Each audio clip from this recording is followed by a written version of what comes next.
Aswad and Alqama state, "We came in the house of Hazrat Abdullah bin Masud radiyallahu anhu. He thereupon said, 'Have they performed the prayer behind you?' We replied, 'No.' He said, 'Get up and perform the prayer.' And he did not command us to pronounce the prayer call and congregational call. We were going to stand up behind him, but he grazed our hands and got one of us on the right and the other on the left side.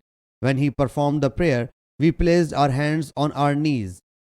He whereupon struck our hands with his, and joining the palms placed them between his thighs.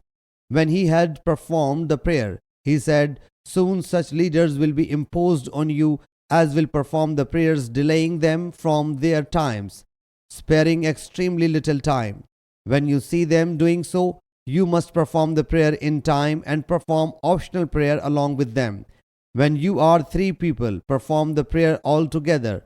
And when there are more than 3 people, one of you should act as an imam. When you perform bowing, join the both hands and place them in between the thighs.' This scene is still in front of my eyes, that Allah's Apostle sallallahu alaihi wasallam has kept his fingers a little apart. Sahih Muslim Hadees number 1191.